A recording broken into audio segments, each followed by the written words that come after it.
Olá, eu saúdo você com a paz do Senhor. Desejo que o amor de Deus, a paz de Cristo Jesus, o Deus Todo-Poderoso, aquele que vive, aquele que reina, aquele que é o nosso Deus, esteja com você em mais esse dia, em mais essa programação, que você possa estar ligado naquilo que Deus tem para a minha vida e a tua vida, sabendo que Ele é o Senhor, aquele que nos conduz, aquele que nos dirige. Um dia o salmista falou: desvenda os meus olhos para que eu contemple as maravilhas da tua lei. Que Deus, nesse dia, nessa tarde, nessa noite, todos os momentos da nossa vida, possa nos dar o entendimento da palavra dEle, possa nos desvendar os olhos para que possamos ver além da letra aquilo que Ele tem ao meu e ao teu coração.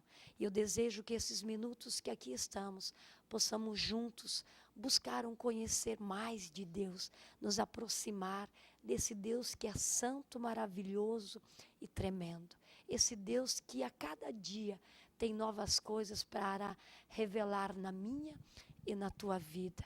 Esse Deus que fala conosco, esse Deus que é presente comigo e com você. Amém? Pois bem, nós estamos estudando o livro de Tiago, capítulo 4. Hoje nós vamos dos versos, capítulo 4, do versículo 7 a 10. Vamos ler o versículo 7 e 8, que nos diz assim: sujeitai, pois, a Deus, mas resisti ao diabo, e ele fugirá de vós. Chegai-vos para Deus, e ele se chegará para vós. Limpai as mãos pecadoras, e vós de espírito vacilante, purificai os vossos corações. Sujeitai-vos a Deus. Devemos estar sujeitos a Deus, à vontade de Deus, ao querer de Deus. Quando eu estou na vontade de Deus, quando eu estou no querer de Deus, quando eu caminho dentro dessa vontade, a Bíblia diz, então, me vem um versículo agora à mente, que operando Deus, quem impedirá? Ninguém vai impedir quando eu ando na vontade de Deus, quando eu ando na direção de Deus, não na contramão de Deus. E então ele diz: sujeitai, pois, a Deus, porque Ele vai te fazer um vencedor. Em capítulo 5, versículo 6, a Bíblia nos diz assim: humilhai vós, portanto, sob a poderosa mão de Deus, para que Ele vos exalte no tempo devido. Aqui o apóstolo Pedro escrevendo, ele diz assim: te humilha debaixo, ou portanto, sob a poderosa mão de Deus. Porque no tempo certo, no tempo oportuno, no kairós de Deus, Ele vai te exaltar. Então, quando Deus nos ordena que devemos nos sujeitar a Ele, quando Ele diz que toda humilhação que eu e você passamos, devemos passar de acordo, né, o caminhar de Deus. Então, Ele sujeitai-vos, humilhai-vos, pois, portanto, sobre a poderosa mão de Deus, que no tempo certo, Ele vai te exaltar. Nenhuma humilhação, ela passa do tempo de Deus. Mas na hora certa, tu pode ser pisado, tu pode ser caluniado, você pode ser passado para trás, ou tantas coisas vêm sobre a tua vida. A palavra de Deus te garante que no tempo certo, no tempo kairós de Deus, Ele vai te exaltar, Ele vai te honrar. Ele também diz, no capítulo 4, versículo 7, Pedro fala: sede sóbrios, vigiai, porque o seu adversário, o diabo, como leão que ruge, anda em derredor, buscando a quem possa tragar. Ele diz: vigiai, estais sóbrios, com sobriedade, lúcidos, mas vigia, fica alerta, fica atento, porque nós temos um adversário que é declarado que é o inimigo das nossas almas. Nós sabemos que nós temos sempre dois inimigos: o inimigo declarado e o inimigo que não é declarado, né? O inimigo declarado é mais fácil você vencer, Porque tu sabe que ele é o seu inimigo. Tu sabe que ele é o teu opositor. Tu sabe que ele é contra você. Então você sabe aonde pisar, como pisar, o que falar, com quem falar e onde e com quem andar. Mas o inimigo camuflado, aquele que não revela ser o teu inimigo, esse é mais difícil, porque tu acredita que ele é seu amigo, tu acredita que ele é com você, mas por trás ele é um traidor, por trás ele é um falso, por trás ele é um enganador. Mas aqui neste caso, a Bíblia ela nos deixa claro quando Deus diz, fica atento, fica vigilante, que você tem um adversário, que você tem um inimigo, que ele anda ao teu redor, que ele procura uma brecha, que ele procura um lugar onde ele possa se infiltrar para detonar com a tua vida, para prejudicar a tua vida, para tornarem as coisas mais difíceis. Então, a palavra de Deus nos deixa claro que eu e você, nós temos um inimigo. Portanto, ele diz, vigiai, sede sóbrios. Ele diz o que ainda? Efésios 4, 7. Não deis lugar ao diabo. Não deis lugar ao diabo. Tu sabes se ele está ao teu redor, se ele está rugindo, se ele está vindo contra você. Tiago fala, não dá lugar a ele. Fecha essa brecha. Eu não sei, às vezes, aonde está a tua brecha, eu sei onde estão as minhas, né? Cada um deve olhar a sua. Mas naquilo que, há um ditado que nós sempre costumamos dizer, o nosso ponto fraco é onde ele nos tenta, né? Mas se você tem uma lacuna aberta, uma brecha aberta, fecha as brechas. Viva uma vida de estratégia também contra o inimigo. E a primeira estratégia é você fechar as brechas. Então, quando a Bíblia diz, não deis lugar ao diabo, ele está dizendo, Deus está te orientando, fecha as brechas. Não dá legalidade ao inimigo. Veja onde ele tem uma legalidade para lutar contra você, para guerrear contra você, para se levantar contra você. Se sujeita a Deus, procure aonde estão as brechas e feche elas. Fuja dele. Nós devemos fugir dele. Em Provérbios capítulo 27, versículo 12, tanto na Bíblia, a linguagem de hoje, quanto na nova tradução da linguagem de hoje, ele diz assim, o prudente vê o mal e esconde-se, mas os simples passam adiante e sofrem a pena.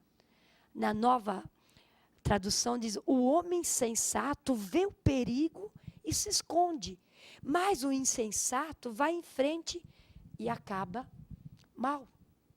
Mas o insensato, quando alguém lhe avisa, ele mesmo assim teima, continua, mas acaba se dando mal. Então, o homem prudente, o homem sensato, ele vê o mal e ele se esconde do mal. Ele vê o perigo e se esconde do perigo. Mas a pessoa insensata, por mais que alguém fale, por mais que alguém avise, por mais que alguém orienta, o insensato, ele quer continuar, ele vai adiante, mas ele vai sofrer as penas. Ele sofre o mal pelo qual ele tentou ou tomou a prosseguir o caminho errado em que estava. Olha só como Deus, ele trabalha ao nosso favor. Ele trabalha ao nosso favor. Nós acabamos de ver alguns textos que falam que nós devemos nos sujeitar a Deus. Porque o diabo, nosso adversário, ele procura nos induzir no caminho errado. Ele procura nos desviar de Deus. Ele procura nos tirar do plano de Deus. O diabo, ele sempre está nos tentando em alguma forma, em algum meio, de alguma forma, nos tirar dos princípios ou da direção de Deus. Veja algo muito interessante que aconteceu lá no livro de Zacarias, capítulo 3, versículo 2, a Bíblia diz assim: Mas o Senhor disse a Satanás: O Senhor te repreenda, ó Satanás. Sim, o Senhor que escolheu Jerusalém te repreenda. E não é este um tição tirado do fogo? Para entendermos esse versículo, nós devemos entender o seguinte: foi quando Deus estava falando com o sumo sacerdote Josué. Esse Josué aqui de Zacarias não é o mesmo Josué, o sucessor de Moisés. Aqui é o sacerdote Josué. Tanto para Josué e como Zorobabel, foram outro grupo de pessoas, mais ou menos 50.000 pessoas, das quais Deus havia tirado da Babilônia, do cativeiro da Babilônia, onde eles passaram por 70 anos, quando eles foram conduzidos por Nabucodonosor. E naquele grupo estava juntamente Daniel, os amigos de Daniel, que foram levados para a Babilônia. Então, toda a Jerusalém foi destruída, principalmente o templo de Jerusalém, todos os utensílios de Jerusalém também foram levados para a Babilônia, assim como os jovens mais inteligentes, mais sábios, também foram levados cativos para a Babilônia. E estando lá por alguns anos, justamente mais ou menos 70 anos cativos na Babilônia, aqui eles estão ainda no período do rei Dário, ou Dario, como alguns mencionam, o mesmo rei que na época em que Daniel foi lançado à cova dos leões, ele amava Daniel e cedinho foi até a cova dos leões para ver se o Deus de Daniel o havia salvo. Ainda esse rei Dario aqui, é no reinado dele quando mais um grupo sai da Babilônia e retorna para Jerusalém. E eles estão em Jerusalém, já construíram as suas casas, e então Deus pede para que eles reconstruam o templo novamente, o templo ali em Jerusalém. E a Bíblia diz então, quando Deus está ali, Ele traz visões, Ele traz da presença dEle, e diz para o povo lutar, guerrear, que Ele está com eles e está no meio deles. E é quando Josué, o sumo sacerdote, chega diante de Deus. A Bíblia diz que quando esse homem chega diante de Deus, logo à direita dele se apresenta o diabo, Satanás. Olha o que Deus, vamos ler de novo esse versículo agora para entendermos. Mas o Senhor disse a Satanás: O Senhor te repreenda, ó Satanás. Sim, o Senhor te repreenda. Eu estou falando aqui em Efésios, aliás, em Tiago, que o diabo, ele anda ao nosso derredor. Aqui Josué e Zorobabel, mas aqui Josué, isso foi na frente, no altar de Deus. E quando ele chega, quem apresenta do lado dele? O Satanás. O que Deus diz?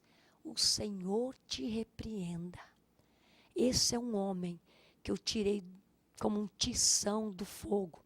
Ou seja, ele passou o deserto, ele passou o cativeiro, 70 anos na Babilônia. Ele passou por lutas, ele passou por provas, ele passou por tribulações. É por isso que a Bíblia diz: eu tirei o tição do fogo.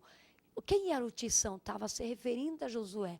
Foi um homem que passou pelo fogo e foi aprovado com Deus. Quando ele chega diante de Deus, o Satanás também chega. E então, Deus com autoridade, porque achou graça nesse homem, e diz: eu te repreendo, Satanás. A Bíblia diz assim: não dei lugar ao diabo. Não deis lugar ao diabo. Quando o diabo vier, ele diz que ele vai repreender, ele vai tirá-lo da tua vida. Isso quando nós nos sujeitamos a Deus, como disse o apóstolo Tiago. Sujeitai, pois, a Deus, resisti o diabo e ele fugirá. de vós. Tiago capítulo 4, versículo 8 a 10 diz assim: pois a Deus, e ele se chegará a vós, alimpai as mãos pecadoras, e vós de duplo ânimo, procurai os corações, purificai os corações, senti as vossas misérias, lamentai e chorai, e converte-se o vosso riso em pranto e o vosso gozo em tristeza. Humilhai-vos perante o Senhor, e Ele vos exaltará. Interessante, o apóstolo diz assim: te achega a Deus. Quando você der um passo a Deus, Ele vai chegar até você. Limpa tuas mãos. Mais do que nunca, nós, a nossa nação brasileira, precisamos nos limpar diante de Deus da corrupção, do engano, da maldade, da idolatria, do desprezo a Deus. Mais do que nunca, a nossa nação chora. E quando Deus diz assim: limpai as vossas mãos, senti, chora pela tua miséria, lamenta e chora, pranto, chora, clama a Deus, reconheça o pecado. Eu sempre digo, o pecado maior a igreja está cometendo em deixar de orar, em deixar de buscar. Humilhai, pois, debaixo da poderosa mão de Deus, e Ele vos exaltará. Se achega a Deus, que Deus vai chegar a vocês. Quando eu falo da nossa nação, e assim quero terminar, que não vai dar para continuar, eu quero convidar você a orar pela nossa nação, a orar pelo nosso Brasil. Nós erramos como igreja em deixar de interceder pela nação. Nós erramos em deixar de interceder pelas autoridades que foram constituídas sobre nós. Nós temos que orar, nós temos que chorar, nós temos que lamentar a nossa miséria e a miséria da nossa nação, para que Deus outra vez se volte à nação brasileira, para que Deus outra vez se volte para a igreja dele, para que Deus outra vez levante uma igreja guerreira. Nós temos que assumir o nosso papel. O papel de orar, o papel de interceder, o papel de buscar, quando a Bíblia diz: feliz a nação cujo Deus é o Senhor. Só seremos realmente abençoados e agraciados quando reconhecemos que Deus é sobre todas as coisas. E tem um dizer de Deus hoje: limpa, chora, se converte, lamenta as tuas misérias e o teu pranto. Diante de Deus, devemos nos humilhar diante de Deus, diante do Todo-Poderoso, porque Ele é Deus, Ele é Senhor. Amém? Eu te pergunto, quanto tempo você tem orado? Quanto tempo você tem intercedido pela nossa nação? Aprenda a orar, aprenda a chorar, aprenda a buscar esse Deus.